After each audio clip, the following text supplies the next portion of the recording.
Angus Taylor joins us now. Angus Taylor, thanks for your time. You've set a clear set of tasks, really, for Jim Chalmers to achieve. One of them is that structural surplus. How should he go about achieving that?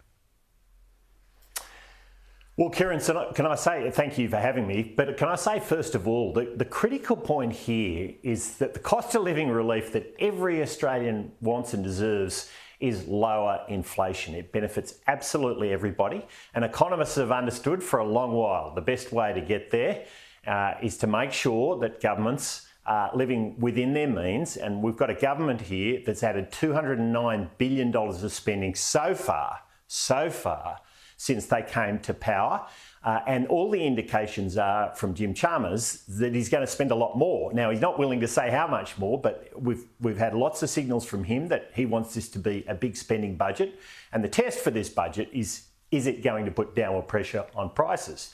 Now, we've said the key here is to make sure your economy grows faster than your spending, contain your growth in spending, making sure your economy is growing faster than that. That brings the budget back to structural surplus. It's pretty straightforward. And we've opposed $45 billion of spending, but also we've seen a huge amount of waste from this government. $450 million for a failed referendum. The Treasurer himself has set up a $40 million spin unit. We've got grants going off to the CFMEU. And in crucial areas like in NDIS, we want to see a sustainable NDIS. We've offered to work with them on a bipartisan basis. But frankly, at this point, the government has only indicated that its goal is to spend more. So from that list that you gave us there at the end, that's where you would find the cuts, places like the NDIS and so on. You know, the point here is just start by not growing it the way you're growing it. I mean, $20,000 of extra spending for the average Australian household since Labor came to power, $20,000. And what Simon Banks said a moment ago, by the way, about majority savings, that's just made up numbers. It's not even close to correct. This is a government that has been adding a great deal of spending, $209 billion across the forwards. We're about to see more because Jim Chalmers has already told us that. That is not how you beat inflation. And this is homegrown. This is Labor's homegrown inflation now. It's very clear. Inflation domestically on non-tradables is running at 5%. On tradables coming from overseas, it's under 1%, Kieran. It is very clear. The economist has said we have the most persistent inflation of any advanced country in the world. It's clear that we have amongst the highest levels of inflation of any advanced country in the world. And this government is resolute on doing exactly the opposite of what is required. We've even heard that in the MIA bill that they're going to put out. Lots more spending coming, no doubt. Well, tell us how much. And it needs to be contained. Given the cost of living challenge that you've articulated today, and inflation is such a huge issue, can you see why the ACTU wants a substantial 9% increase for those in feminised workforces, places like childcare where they are largely on the minimum wage? Yeah, well, I could see that everybody wants to have more purchasing power in their pay packet. That's what every Australian wants, including in those industries. And I think they are. But the best way to improve the purchasing power in your bank account, to improve the purchasing power in your pay packet, is to get inflation down.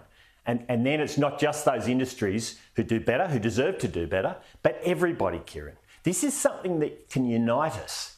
A government that focuses on fighting inflation the right way, rather than going about it, saying one thing and doing another. I mean, the truth is this Treasurer, he's a doctor of spin, not a doctor of economics, and it shows. It shows every single day in the way he approaches this. He thinks the answer to the cost of living crisis is to put out a press release. No, the answer is to do the hard things that's going to put downward pressure on prices and going to set up the Australian economy for longer-term private sector-driven growth, which is how you achieve growth. He doesn't understand that, and it's showing in the outcomes.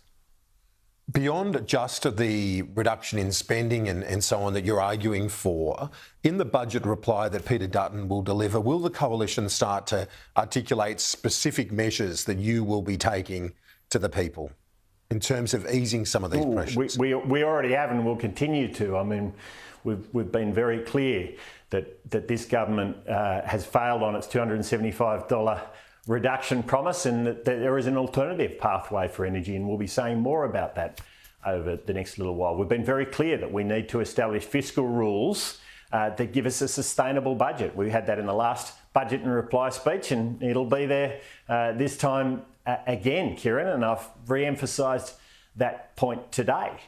We've opposed $45 billion of spending from Labor. And Labor will say, well, we're opposing things. That's right. We're opposing things that are making the situation worse. And the energy price issue, will that be a big part of the cost of living reply? Sorry, say that again, Kieran.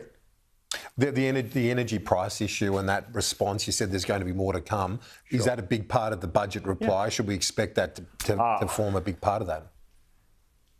I'm not going to give you the budget reply speech today, Kieran, but you will hear more talk from us and policies and detail from us on energy, as we've been giving in recent weeks. We'll continue to do that, and we'll also point out that you've got to have an immigration rate that's in line with your housing supply. We've seen it completely out of kilter. Over 500,000 immigrants in a year, where the housing necessary to support that is at best half of what is required. I mean, these are completely unsustainable situations. There is a better way. It is back to basics. It's all the things we learnt when we had the last cost of living crisis, inflation crisis in this country in the 70s and the 80s. But this government is putting its head in the sand because it wants a big spending election budget. Let's be clear. That's the goal of the Treasurer, because he's politics first and the real policy needed second. Shadow Treasurer Angus Taylor, thanks.